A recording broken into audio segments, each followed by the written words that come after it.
Hello, everyone, and welcome to the Your Mark on the World show. I'm your host, Devin Thorpe. I'm a Forbes contributor covering social entrepreneurship and impact investing.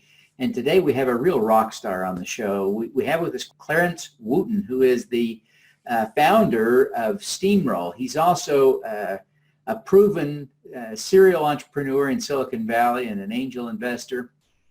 You really don't want to miss this episode, so stick around. Welcome to Your Mark on the World, bringing you another changemaker with champion of social good, Devin D. Thorpe. Clarence, welcome to the show. Thanks for having me, Devin. It's a pleasure to be here. Well, it's really a thrill for us to have you. It's not often we have someone of your caliber on the show to talk about what they're doing, and we're thrilled to hear about your next venture. But I want to put your next venture in a little bit of context with your history. You had a home run back in the dot-com era that really, I think, has provided a lot of opportunities for you since. But you built and sold a company called Image Cafe, right? Tell us a little bit about how you built that company, sold it, and how that's influenced your career since. Yeah, well, you're going back quite a ways. I'm dating myself, but yeah, Image Cafe was acquired in November 99, which was roughly 6 or 7 months before the whole dot-com boom imploded. It was an interesting time. But for me, that was, of course, a big success. I kind of jokingly say I went from ashy to classy after that. I'm originally from inner city Baltimore, Maryland. And so I kind of got into tech and computers through video games as a kid, Atari, ColecoVision, Commodore, and ultimately I ended up staying involved in computers. And after college, I started a company ultimately that became a dot-com called Image Cafe. We were the world's first superstore of prefabricated website templates for small businesses, kind of like Wix and Squarespace do today. Sure. But back then it was a novel idea back in 1999. And fortunately, sometimes it's better to be lucky than good. We were getting ready to raise a big venture round, and Network Solutions, who was the GoDaddy of that time, swooped in and acquired us. And it was life-changing for me. And it kind of solidified my course as an entrepreneur in tech. Yeah, that was kind of a big 8-figure kind of deal. What was it, $23 million or something? Yeah, which was, it's funny in today's times, if the number doesn't have a B in front of it, it doesn't sound as impressive. That's still that's a lot of coin. It was, especially considering that we had raised only a couple $100,000 at the time. And so, and we hadn't yet taken any ventures. So it was a great outcome. Oh, that is huge. That is huge. And so how has that shaped your career since that time? Because you've done some other cool stuff. I'm sure you don't want to be known only by Image Cafe.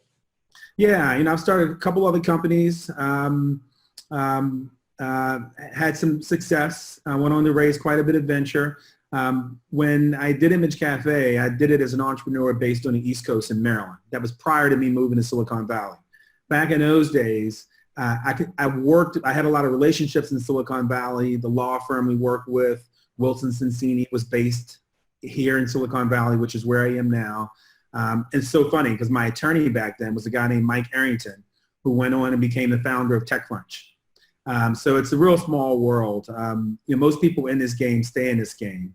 But ultimately, I ended up coming to Silicon Valley, started a couple of other companies, and as an entrepreneur,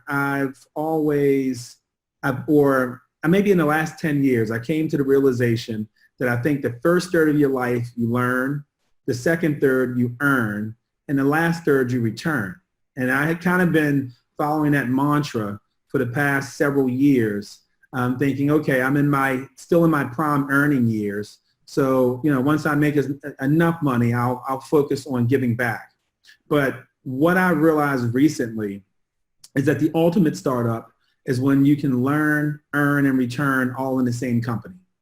And so that's what I think we have here with Steamroll. And that's what I was looking to do. And ultimately, it's become my next venture, which is what I'm here to talk about. Yeah. I want to ask you a question that is awkward for me to ask. I hope it won't be awkward for you to answer. As a white guy, I am trained and socialized to ignore race as much as possible, all the time. And here I find myself talking to an African American who's been hugely successful in Silicon Valley. And, I'd have to never have read a newspaper to not see that you are exceptional in that community as a black man. And I'm just sweating thinking about trying to how to ask this question in a way that isn't awkward. But your experience is fairly unique. It's special. How does that inform what you're doing now, and how has Silicon Valley treated you? Well, I think it's interesting. For me, growing up, I went to 8 different public schools in and around Baltimore and the suburbs of Baltimore. So when I was in the inner city as a kid, I was all African American for the most part. Then I moved to a community which was all Caucasian, then all Russian. Then, so I felt like I had a pretty diverse social upbringing. And as a result, I was never uncomfortable around anyone. And I'm the kind of guy where a lot of things just fly right over my head, right? So most things I don't even notice. It's a double-edged sword. Being based in Palo Alto as an African-American entrepreneur who's had some success in tech and in Silicon Valley, to some degree, you feel like a black unicorn, to some degree, which is unfortunate, right? And I would prefer that it were not that way. So, my dream is to, see more successful African Americans in tech. And I think it's really a function of exposure. And the reason I'm here is because I was given exposure to certain things at certain times, maybe by the grace of God. And ultimately that led me to where I am now and has given me the lifestyle that I've been able to enjoy. And so actually steamroll ties back into that overall mission. Now, as far as, Silicon Valley, I guess Silicon Valley's treated me about like every other place has treated me. You really can't think about, how you may be being held back for reasons that are beyond your control, because if that enters your mind and stays in your mind, you will not be successful because it will weigh you down. So let's talk about steamroll now. You've taken your experiences as an entrepreneur, as an African-American in Silicon Valley, all these things rolled up into steamroll. Tell us what steamroll is and where you're going to take that. Yeah, so I've always been a big proponent of education. I think that's important. But more importantly, kind of personal freedom to sort of follow and discover your passion. Right. And so there's been a big push on STEM, right? Most people know that acronym: science, technology, engineering, and math. STEAM is STEM, but it also incorporates the arts, right? Because, technology without design usually isn't very usable, right? So I think Apple has been kind of the poster child for STEAM. And so when we think about role, we think about role models. Not role in a traditional sense, but role models. We, as of now, when you think about the internet, it's an unprecedented time. You can learn anything you want to know online and virtually for free, right? So information is widely available. However, inspiration is not, right? So what drives people to want to sort of better themselves and take advantage of information is inspiration and guidance. And, not everyone has relationships with role models who are in STEM and STEAM careers, who are engineers at Google or designers at Apple or Nike. And so, we wanted to build a platform, a mobile app that provided inspiration and guidance to the workforce of the future, help them discover who they can become and how they can get there. And so that's the essence of the problem we're tackling with Steamroll's mobile app. So if you, in terms of how it looks, since I can't show it to you here, think Tinder, if you've seen dating apps where you swipe. But instead of swiping through your potential date, we're showcasing role models that you can relate to. We show you their company, their job title, a one-sentence description of what they do, and we pull from Glassdoor their salary range because, most people want to understand. And we expose young people to all sorts of careers that didn't exist a few years ago, like data scientists and user experience architects. And we make it so that you can tap on any one of these role models and follow them. And by following them, you receive in your feed little short video clips. We call them story clips, kind of like Snapchat videos of the role model talking about their journey, right? We send role models a question in a week and they record them. And we also allow you to sort of follow their roadmap. And we take all the skills necessary to become that person and we put them in a checklist. And so as you tap a skill, we'll show you multiple places online where you can go and learn it. And once you've learned it, you can get someone to endorse you, check off that you know it. And companies pay us for the privilege to sort of, watch you as you acquire the necessary skills to be hired so that ultimately you can land an internship or an interview. And so we're partnering with top companies, and that is the business model. I think this is fantastic. I'm a firm believer, and long have been, that there is tremendous power in a role model. The world seems to universally accept that mentors are powerful, but I think role models sometimes are even more powerful or just as powerful, and yet that relationship may be easier to form. My role model doesn't need to know me. I just need to know my role model, right? Bingo. And so mentorship doesn't really scale because it's one-to-one. Yeah. And if you're a busy STEAM professional, you might be a role model to somebody who you know through a family contact, but you can't scale that to inspire thousands. Being a role model is one to many. I tell people all the time, Steph Curry's a role model, right? But he's not teaching kids how to play basketball. They're watching him and mimicking him. He just happens to be a professional athlete and celebrity where his skills are showcased on television every day. Why can't we bring that same ability to successful STEAM professionals and give them the ability to answer a question of the week with a short 2 to 3 minute video that talks about maybe how and where they grew up or who inspired them in a really authentic, raw way, and have thousands of teens and aspiring professionals follow them and get those inspirational stories in their feed and be motivated to go out and acquire the necessary skills to be hired. How are you thinking you acquire those users, the aspiring professionals, the teens? They're so distracted by, Stephen Curry and Kevin Durant and all the people in the NBA and elsewhere in Hollywood, et cetera. How do you get them interested in STEAM? Yeah, well, first of all, I think the user experience within the app itself has to be compelling. Fortunately for me, I've watched my daughters use Snapchat and Instagram. And I, see how this generation of young people, they're the first generation that grew up with supercomputers in their pocket with broadband connectivity, right? So if you make it interesting, you make it mobile, you're meeting them where they're at.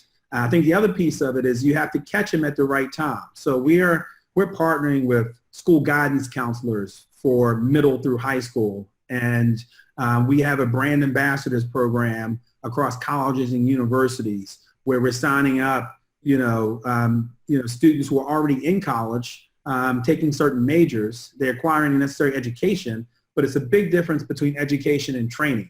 So to go from, learning computer science skills at a college in the Midwest to understanding how to sort of move towards, becoming an engineer at Tesla is where we kind of bridge that gap. So, we're building pipelines through relationships and partnerships.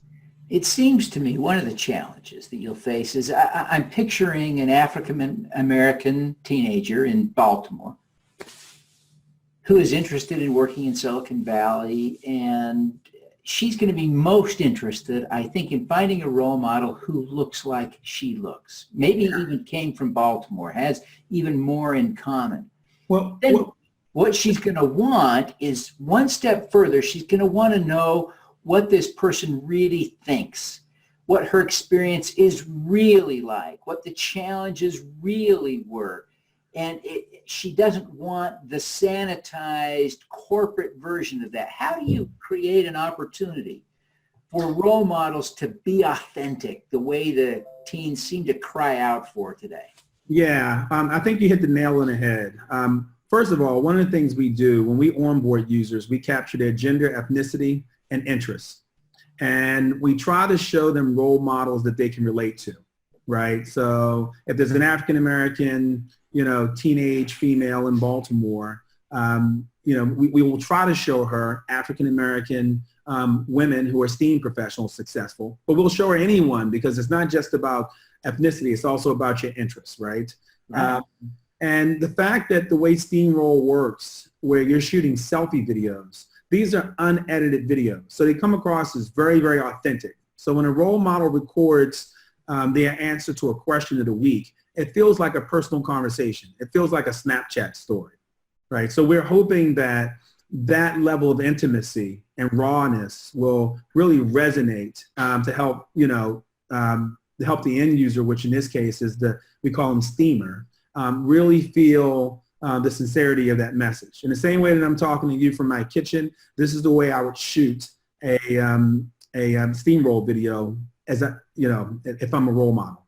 Sure. Now, this whole app is all about role models. You are the quintessential role model. Who do you look up to as a role model yourself? Oh, wow. I think I take inspiration from everybody. Growing up, there was for me, I knew nothing about, I didn't know that there was this place called Silicon Valley, at least not when I was young, when I was playing video games on Atari and Commodore computer. But I did, I did learn that there was this guy, Bill Gates, and other entrepreneurs who were African Americans, a guy, Reginald, for example. And so I read their autobiographies. And so that's kind of where I got my inspiration. But now we're in a media-driven, social media-driven, video content, littered age. And so why not create a huge library of personal stories and roadmaps to go along with them so that you don't have to guess how to get there. So Clarence, a lot of us see challenges and opportunities in the world and pass them by simply because we feel like it's not our responsibility, it's not our opportunity. What made you feel like you were the one to tackle this steamroll opportunity? Yeah, well, it's a calling to me as much as it is a company. Right. I have been going back to the learn, earn, and return. I have been thinking of ways in which I could give back for the last several years. I didn't just want to create a not-for-profit and do it the old way. I wanted to appeal to the new generation, and it just hit me one day, right? The name and everything. And usually when things hit me like that, because I'm a builder, I always have been, I have to do it. And I've decided to sort of make this my mission. And so we built a mission-driven company. My entire team, they're here because they believe in a mission. They think the world needs this. And hopefully we're the ones to deliver it to them at scale. So, Clarence, what is your superpower? I don't know if I have a superpower, but I can go from idea to product, which requires, quite a bit of focus. I've been pretty good at that. And, one of the things I learned through building companies and having those companies be acquired and then going to work for the big acquirer is that there are professional managers who are really successful at taking something that's already been built but could never build it to begin with. That's one skill set. And then there are the individuals who are kind of crazy like myself, who take wacky ideas and turn them into things. And so I'm just a guy who takes wacky ideas and turn them into things. No, that's great. Well, Clarence, before you go, and we do appreciate you taking the time to be with us today, tell us how people can learn more about Steamroll and connect with you personally. Yeah, well, you can certainly find us. We're in the middle of updating our website at steamroll.org. And roll is in role model, R-O-L-E. Steamroll.org, or if you go to steamroll.com, it will just redirect to steamroll.org. So you'll find plenty of us there. We're also incorporating, we're building what we call Rollcoin, which will be since Steamroll is a marketplace, every marketplace needs its own currency. So we're using roll coins to incentivize role models and steamers.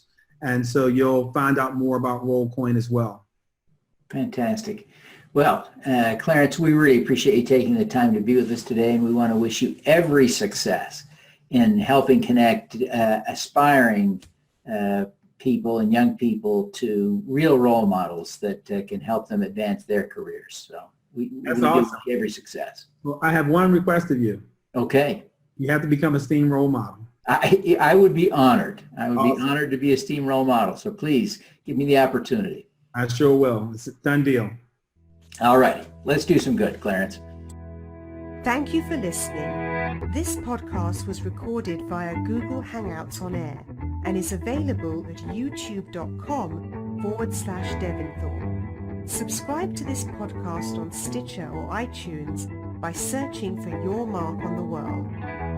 Every weekday, Devin hosts a CEO, celebrity, entrepreneur, or other changemaker here on the Your Mark on the World show to inspire and prepare you to make your mark. Devin is a champion of social good, writing about, advocating for, and advising people who are doing good. He is a Forbes contributor who is a recognized thought leader in social entrepreneurship, impact investing, and crowdfunding. To book Devin as a speaker, visit devinthorpe.com. Learn more about Devin's work at yourmarkontheworld.com.